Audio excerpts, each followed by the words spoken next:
John Maxwell once said, "A leader is one who knows the way, goes the way, and shows the way." Hello, everyone. Welcome to Nerdy Optometrist, a podcast channel for all things optometry. And this is your host, Ukti Vora. Before we dive into the episode, please make sure you don't forget to like, follow my channel, and listen to this as well as all the previous episodes on your favorite platform. Today I have a true nerd, a very dear friend, and someone who I've known for more than 5 years. Optom Zulfikar Barodawala. He is definitely a celebrity in a very young age and a leader. And it gives me an immense pleasure to give a brief introduction about all the amazing things he has done so far. Optom Zulfikar Barodawala is a passionate optometrist currently pursuing his pre-registration training with Boots Opticians in the UK, working towards becoming a UK registered optometrist. With over 5 years of experience as a consulting optometrist and specialty contact lens consultant in India, he tries to bring his expertise to his practice.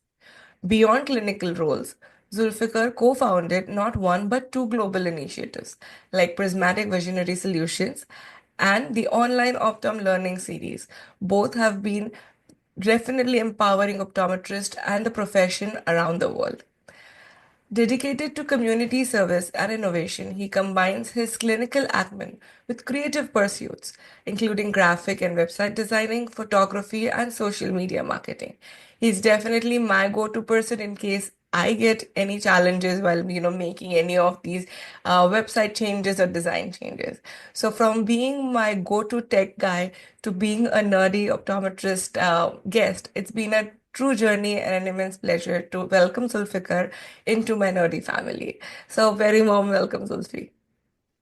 Thank you, Miss Ukti. It's a pleasure being here. I've been a very nerd follower of your podcast, and I remember my brother, who is an optometrist as well, Fakhruddin. He was here for one of his first podcast with you, so I'm looking forward to have a great time. Thank you. Absolutely. And I hope this is not last. I'm sure I have already convinced you to do one more, but after listening to this one, there might be many more invites. So get ready to be on podcasts. Sure, done. So let's just dive into this episode. So Barodawala brothers is how I quote them. So as he just briefly mentioned, his brother was my senior in my optometry college and during my optometry career.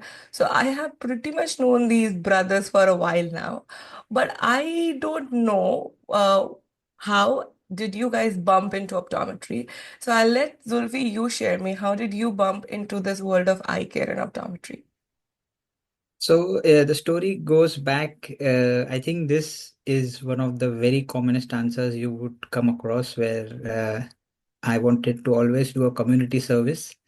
I wanted to go on and do medicine, but of course, I didn't land up in good numbers in entrance exams, and say fortunately, unfortunately, the exam got delayed and cancelled. So and the time was there for the next entrance exams to come in. So I had to take a call whether I had to reapply for the whole exam, which is now actually changed.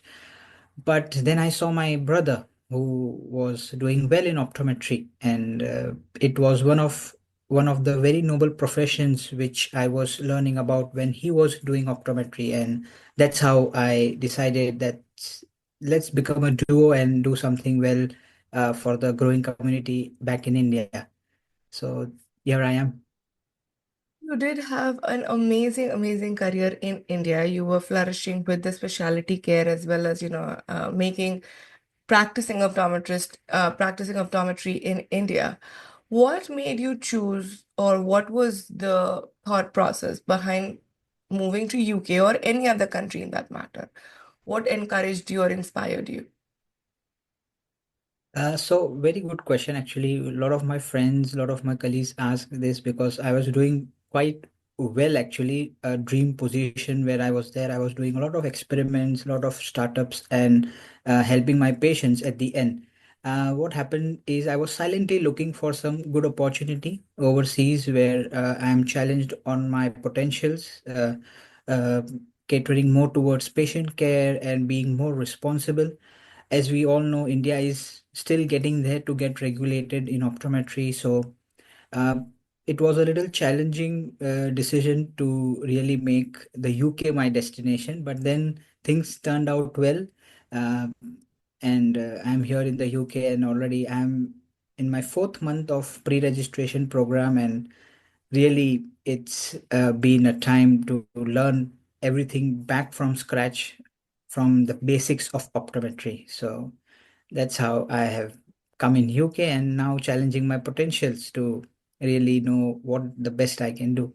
That's fantastic. Because I have seen you grow from being an optometry student to a practicing optometrist and doing, as you mentioned, like everything from research to clinical care to being able to be part of two organizations like OOLS and Prismatic Visionary Solutions. So I know you're still doing OOLS and Prismatic Visionary Solutions, but you were already well established. So I'm sure it would be a big decision. But tell me why UK and not Malaysia? Because your brother is in Malaysia. Probably it would have been an easier path. What made you decide? Like, what were the steps? How, when you were looking out? So I would say I was at a very lucky position where there was a opening of an optometrist, a pre-registration optometrist is what they call it here in UK, and then the one of the supervisors, one of the directors here who runs a franchisee operation, who was traveling to India. Luckily, he blasted a message that he's looking out for an optometrist to support and come to his workplace and build his career further. And this message came into one of Lotus alumni groups. Okay. I was fortunate to get a hang of it, and I followed it up with our principal and my faculty at the back at the college, and they helped me to understand what's it all about, what it's required to be done.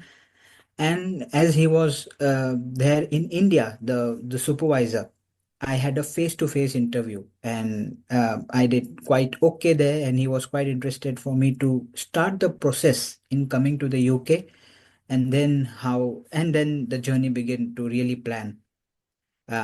So that's how I started my journey to UK. There was no particular country I was really aiming that I wanted UK or any other country.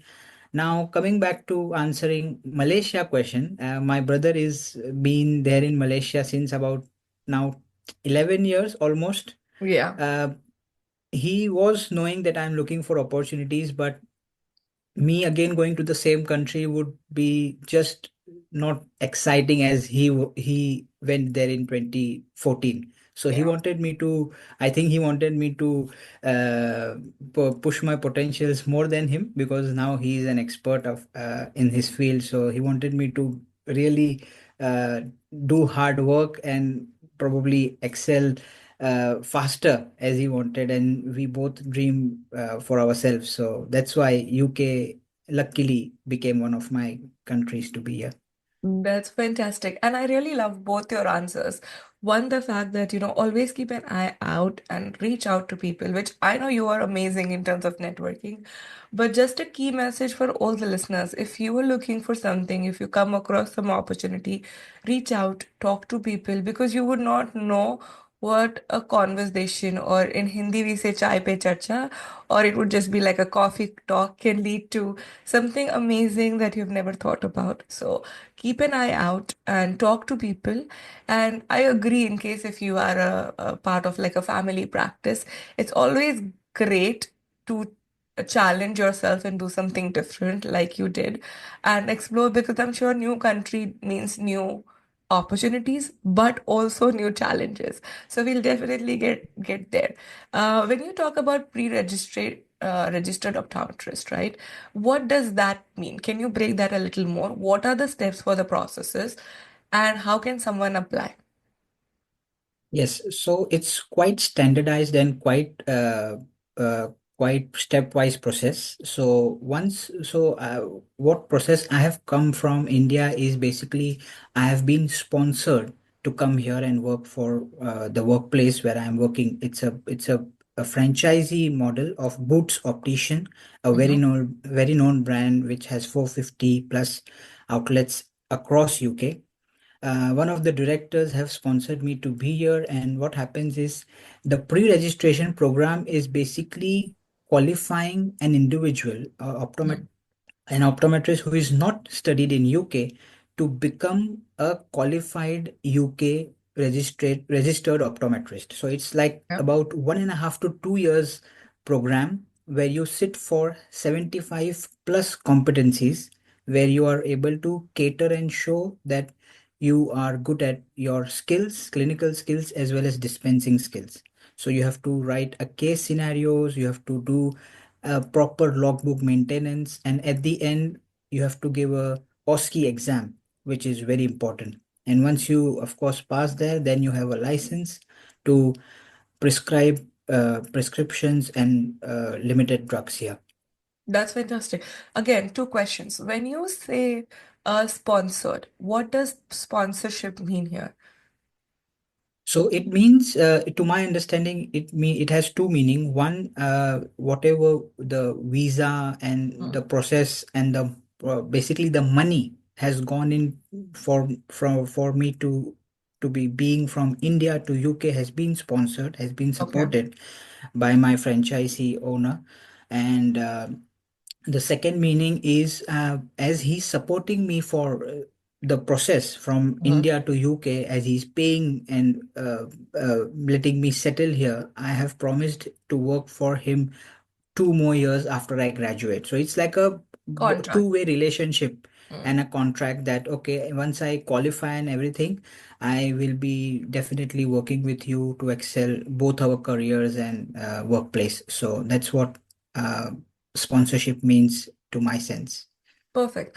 And is it common for people to get sponsored or is it difficult?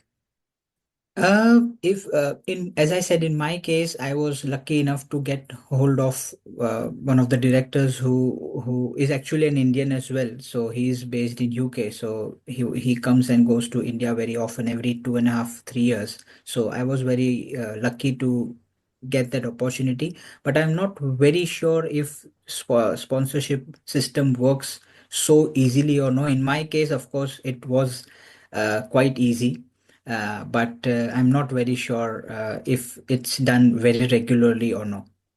And talking about the visa process, how difficult it is to get your visa approved with sponsorship.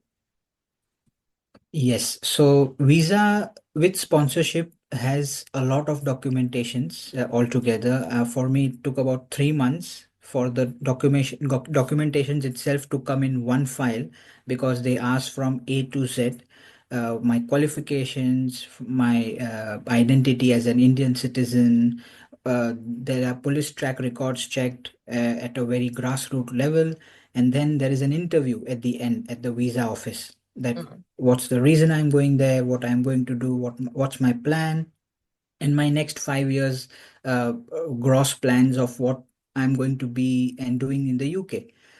So that's the important thing, and it's not difficult, but once you get support, once you show that you are really going to make to the UK and you really want to come, there is enough support from the UK as well. So in at my time, what I would really want to give a message out there to the listeners is, have a clear and a proper checklist, and you have to read yourself on the websites which is easily available. So in UK, there are two important things you have to remember. The General Optical Council, the GOC, is the body who regulates the optometrists. They have a very simple and structured program of how an international optometrist, when they have to come to UK, there is a stepwise approach to each step, so including the visa. So Mm. they should definitely go on the website. It's very easily available, all thanks to Google. And the second thing is Opticians Act 1989, which is what the GOC is included in itself. So it's very easily available. It's in simple layman terms. It's not something which you have to sit with somebody. There are a lot of PDFs you will come across, where you have to print, where you have to show proof that, okay, you have to really show that you're eligible enough to at least start working program in under supervision in the pre-registration program. So I would leave a very quick answer to that is it's not difficult, but there is a lot of documentation Hmm. required. So you have to be very careful when you submit. And if you want any guidance, there is always people from GOC. You can email them and ask them their doubts, and they would be replying you in 2 to 3 working days. Oh, that's fantastic. Good to know. Thank you so much for breaking this down for me and the listeners. I'm sure this is very helpful. So when you talked about the pre-registration optometry program, right? You said there are so many documentations that you need to do in terms of logging. Do you know how easy or difficult it is for an Indian optometrist specifically? The reason I ask is because that's your background. With some work experience like you have in clinical practice plus specialty care, how easy or difficult it is for someone pursuing this in terms of getting their UK license. So, before applying for pre-registration program, what I know is somebody who wants to come to UK. For example, I have known some colleagues who have a dream to really come to Mm, UK once they settle there and they are financially stable, etc. So, before coming to UK, you really want to have at least 1 year clinical experience mm, in India. So that's very important. You should take care of that. You should have all the proper letters of recommendation and everything ready from your workplace so that there is no hindrance and there is no delay in the process. GOC in terms of documentation is very, very strict. I'm emphasizing on this because I've seen one of my few colleagues whose application was delayed by a year because the documentation was not in place. So you have to be very careful. So after you, for example, if you do your bachelor's or master's, you at least need 1 year of clinical experience, which will support your application in General Optical Council. So that's what I would put forward. And it's just to quickly say is the documentation is not you probably will have all the documentations, but you just have to bring them in one file or in one place. mm. That's the only thing you should Got it. be taking care. Now tell me, what does your day look like in UK as a pre-registered optometrist? What you do, how you do, like just tell me a quick summary of a day in your life as a pre-registered optometrist. Yeah. So a pre-registration optometrist is basically cannot sign a prescription. He works under a supervision. So your supervised optometrist who has brought you here, he has to be there in the premises to work with you under you will work under him. So the day starts with there are 3 days where I test patients and 2 days I am on the optical shop to do dispensing. So you basically don't do one of only sides of the optometry, which I was doing back in India. So the dispensing side has been a little overwhelming, but I think I am doing okay there in 4 months time, but there is a lot to learn. So 3 days clinical is what the week looks like, and 2 days dispensing, and 2 days I have study off, you can say, or 5 days a week scenario at the moment.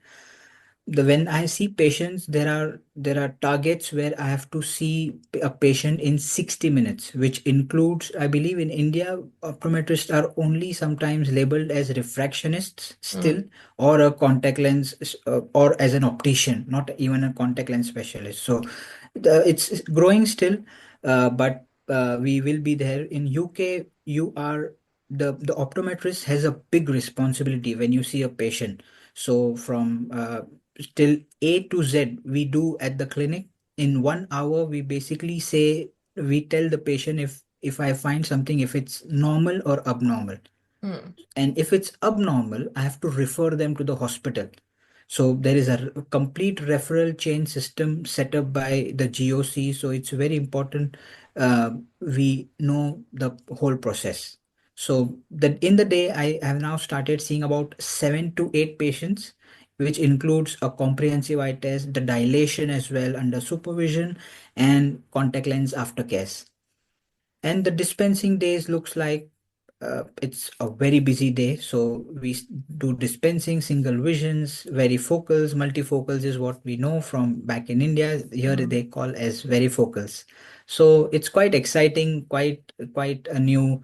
environment here, and it's quite challenging as well at the same time. That's wonderful. Thanks for sharing that. Uh, Tell me, how was the transition? How did your optometry practice in India, or your experience in India, is helping you with this transition? Because as you rightly said, sometimes we might not be doing a comprehensive eye exam on every patient here in India, but in UK you probably have to do it for all. Again, yeah, because you were more into clinical practice, you were not too much doing dispensing. Now you are more into dispensing. So, can you tell me more about your experience from India helping you to grow in UK?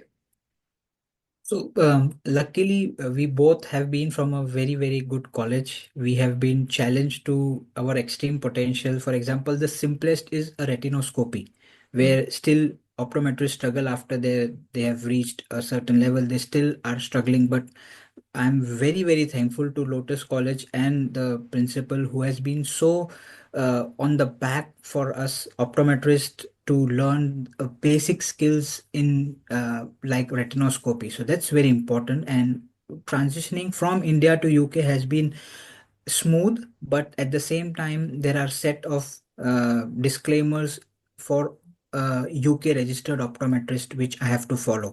So it's quite a learning, but in the last 5 years, as I've been in clinical setup at the back at the hospital in India, it's been a little smooth in terms of soft skills, the clinical skills, the contact lenses.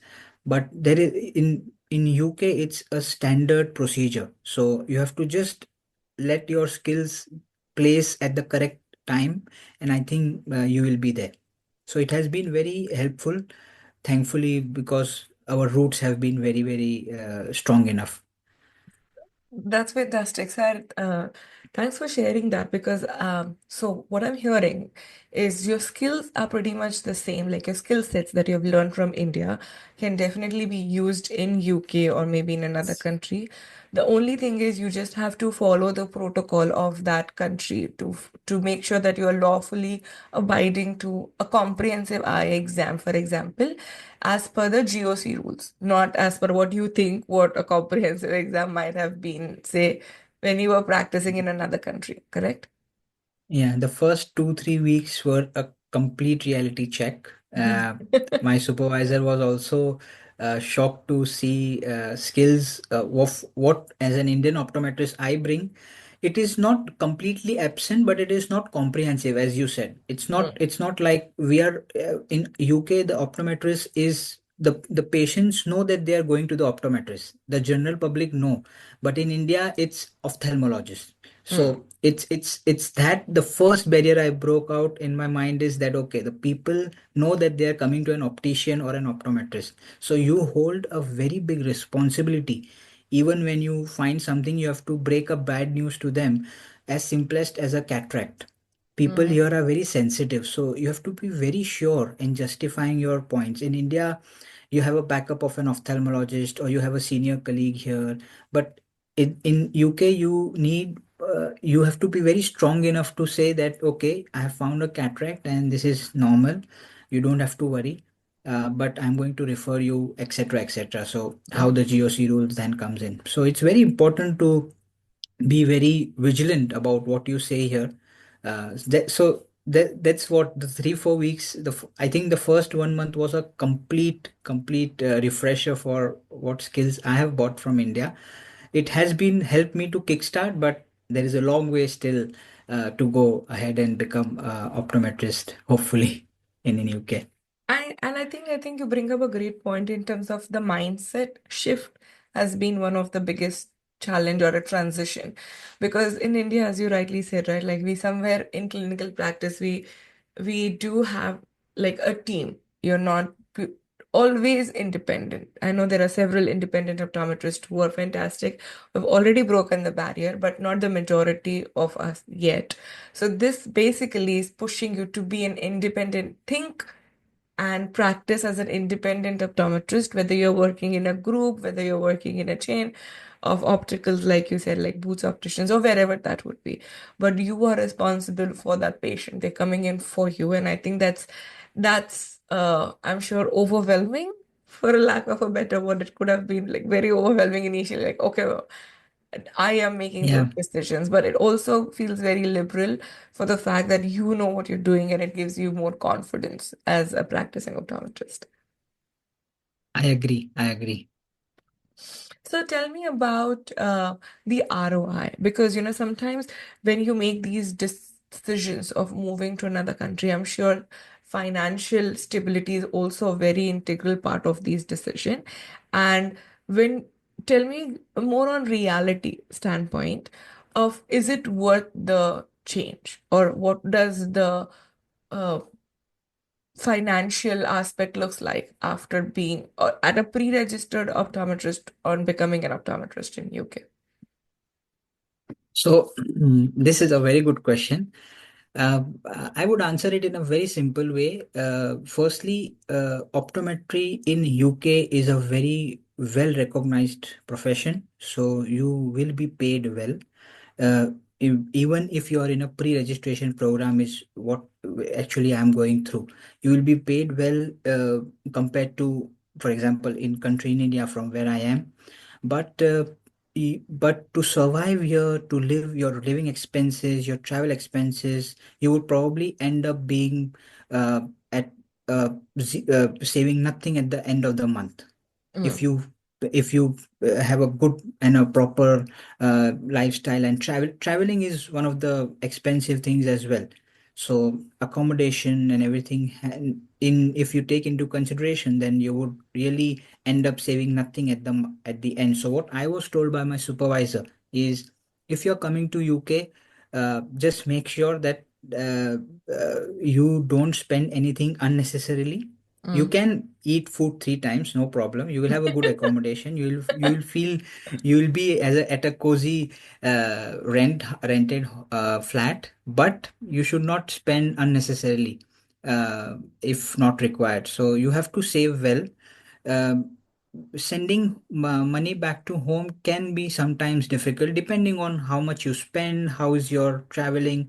Mm, Sometimes it also depends how much you travel. So luckily, my workplace is only 15 minutes away from where I live. So I take a mm. bus and it's fine.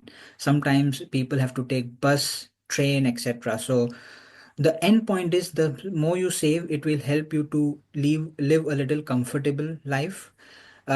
Take breaks. Of course, yesterday was 25th, the Christmas day. So the half day I went to the London Bridge, etc. So don't be at home. Enjoy the life outside in the UK as well. After 1 year, once you have the license, now I'm speaking a little interesting. Futuristic. So after you get your registration number, then you have two things. One is a big responsibility, because then you don't have any supervision. You are on your Mm, own. The second thing, you will be paid very well, because that you have a big responsibility to cater to the patients and the community. So speaking and leaving the thought to the listeners with a simple one, if you have to really plan when you come to UK, at least from India to UK, and plan at least 3 months ahead from when you're coming, so you have mm. some idea of what to save, and I think you will be fine. It's nothing to worry. Just avoid unnecessary spends. You will be fine. I think that's a great advice that initially you might want to, it's not that you just land to UK and things are going to be beautiful. You might also have the conversion fatigue where you might feel everything is super expensive. Coming from a country like India, you might be feeling like, oh my God, this is even The first week was even the drinking first week water was might it feel like was yeah, expensive. yeah. It was like, okay, I'm spending this etc. On travel, on juice bottle. Okay, but then now it's tap and go. Basically, you know what's happening. Exactly, yeah. So you start because you're earning in the current currency, you will start spending in that currency as well. It takes a shift as well. Yeah, But I really like your advice of saving for at least the first year as much as you can. yeah, And then once you have completed your goal of being a registered optometrist, that's when your financial stability will kick in. So you just put in maybe a year and a half, and then things will Yeah. smooth out the way you've planned. I think that's a Mm. great takeaway, I'm sure, for all the listeners. Thank you so much for sharing that. Uh, Now tell me, if you had to pick up any challenge, like your biggest challenge in this transition, what would that be? The biggest challenge at the moment is temperature shift. As a Mumbaiker, I have always been in a humid situation. Have the least temperature we have as a Mumbaiker have felt is about sometimes 16ish, 16, 17, not below that. Today I am sitting in 6. So, and a month ago it was 1 degree. So the temperature is going to really take your patients out on the street. So be really, really ready for that. I mean, you can of course get good clothes, warm Mm, clothes and everything, but for me personally, the weather shift has been mm. challenging, and I'm still struggling to get along, but it's fine. It's better now. You'll be fine. First years are always difficult. See, the body is getting used to the weather. Yep, Yeah. yep, absolutely. So you shared a lot about everything that you're doing in UK, but I want to spend a very little time quickly touching on two other initiatives, because I know you're also working on both of them in parallel, which is OOLS, or Online Optom Learning Series, as well as Prismatic Visionary Solutions. How are you managing both or all three of it? Tell me a little more about your entrepreneurial journey, of what led you to start these things or becoming a part of it, and how are you currently managing that?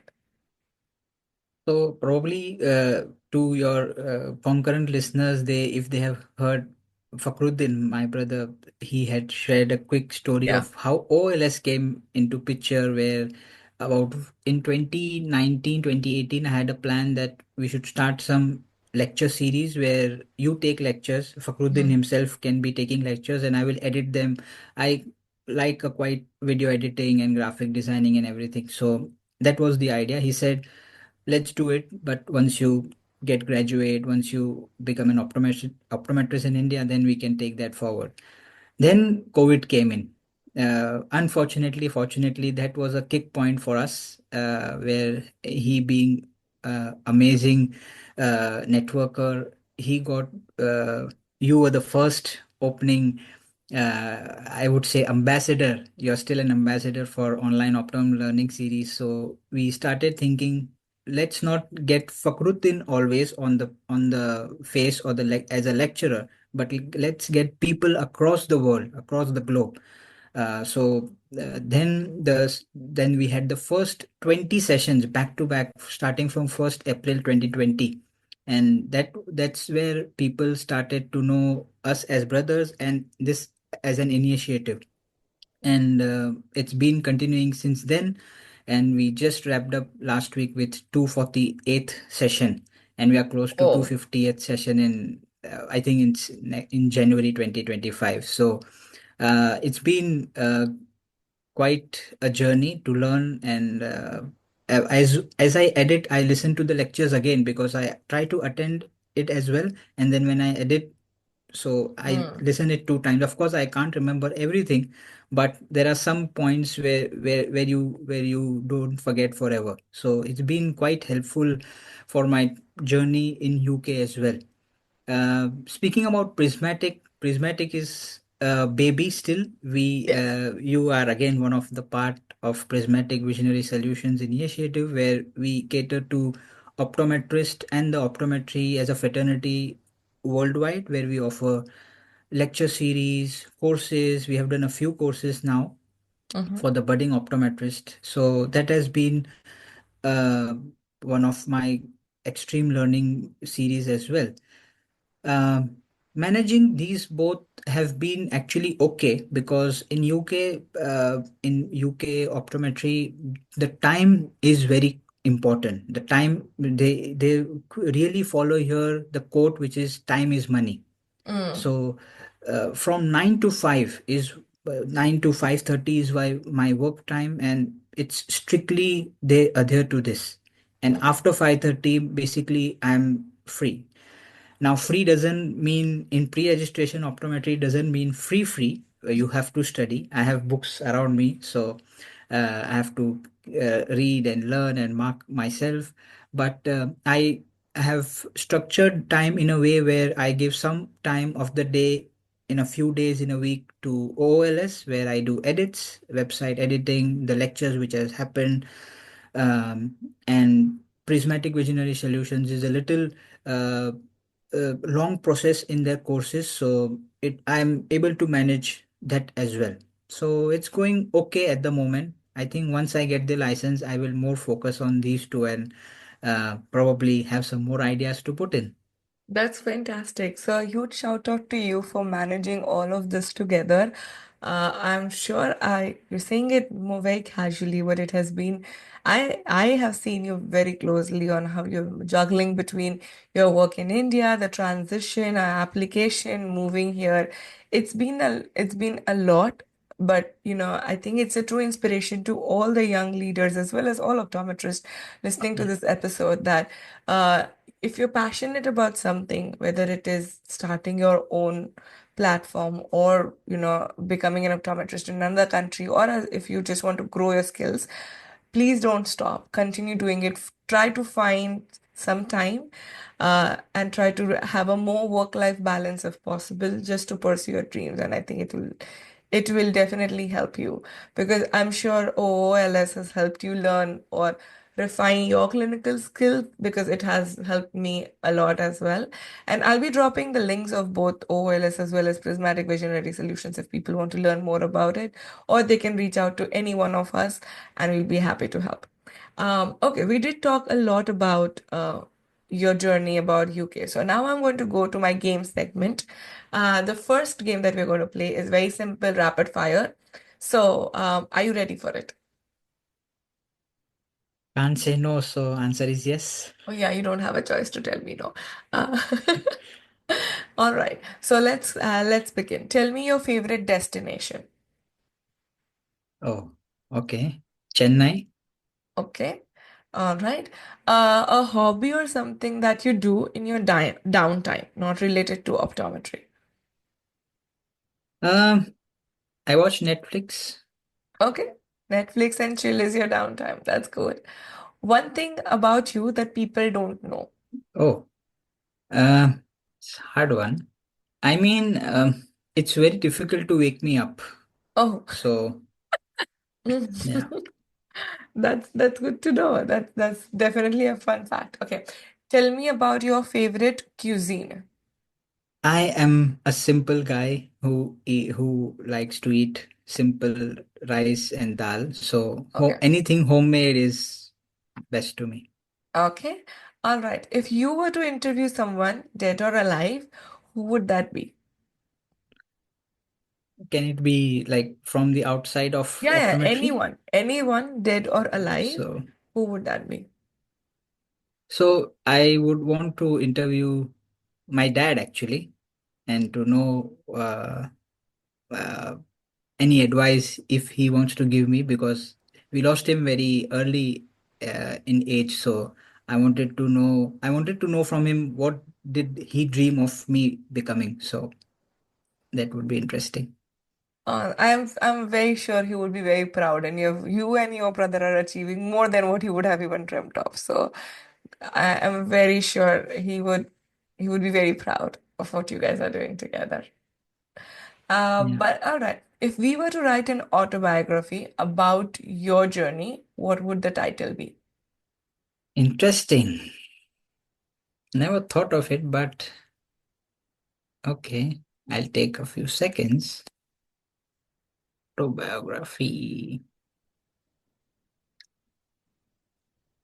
It I think it would be dream big, you would never fail. All right.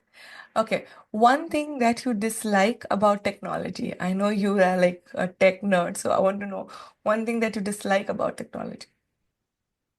Yeah, so AI is sometimes used in misleading or used it in a wrong way. For example, simplest I can remember as a clinician is people just Google or just go on AI Mm. and put symptoms and signs and they want the answer, which is actually not true most of the times. So AI is one of the best things to have, but in limited uh, limited field is what I believe.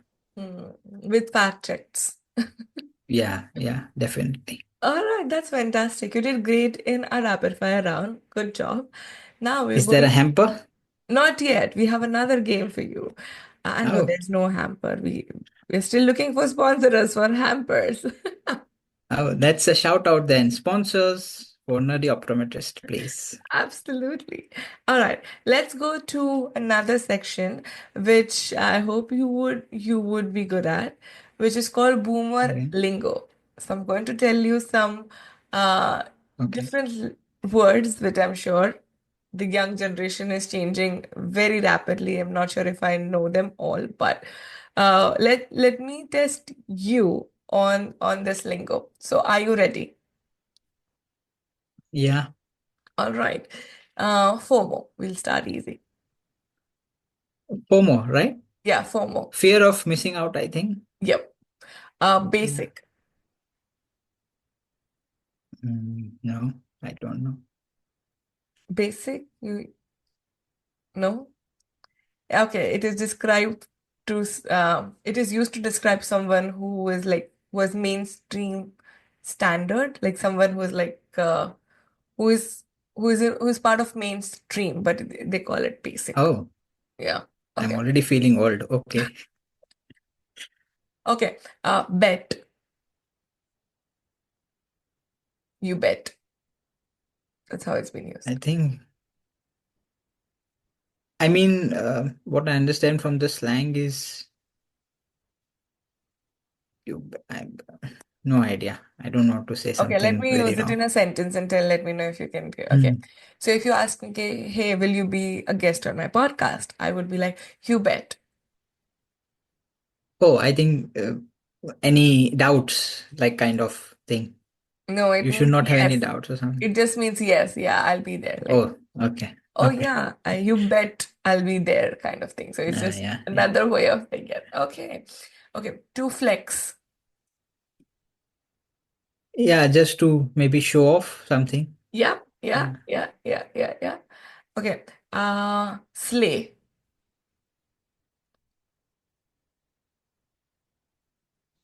No Let idea. me give you a Slay. sentence. You are slaying it in UK. Killing it, maybe? Yes, Doing well yes. or something. Yeah, yeah, yeah, yeah. You're crushing it. The Okay. meaning is fine, but I don't know yet if I am. All right. Last one. IMO. No, oh, Mhm. I think in 4 months, India has changed a lot, maybe. Oh no, no. This is still I just realized this is already old. This is people have changed Okay. and moved on. So I think the generation is moving No, very no, quickly. no We idea. better No catch up, idea. in my opinion. Okay. All I'm right. starting to use this from tomorrow. Yes. And the la okay, let's do one more. Drip. Yeah. Oh, You look no. drip or you are drip. You look good or something? Good, or maybe, Uh, sorry. almost there. Close enough? Yeah, close enough. You look cool, or like you are cool. It's Oh, drip me. okay. All right. Oh my God, you are proving me that you are a true nerd. You better go out and learn all these lingos because you're much younger than I'm sure me and you should know these. So go Google it, and they're changing rapidly. So we better Okay. start learning this lingo as well. But thank you so much, Zulfi, for this amazing, amazing episode and for helping us understand what the processes are, helping us learn on how to be an optometrist in another country, the challenges, the struggles, and making us a little more aware than what we were. But before I let you go, tell me one quick takeaway message for all my listeners. Right. So, a quick message would be to really plan things when you're taking a big step anywhere in your career. Let it be publishing a paper to moving a country altogether. planning will take you places. So when I started planning for UK, I remember exactly a year back I was preparing for my English exam, which is the international English exam, which is known as IELTS. So you have to plan accordingly and keep on track according to what your application goes by. So the main thing is planning, and keeping up with the pace is very important to really reach your goal, is my message to everybody. So thank you so much once again, Zulfi, for being part of this Pleasure's episode. mine. And welcome again to the Nerdy family. It's a pleasure to have you and learn from you. So thank you so much. Pleasure's mine. Thank you very much. It's been a pleasure to be here.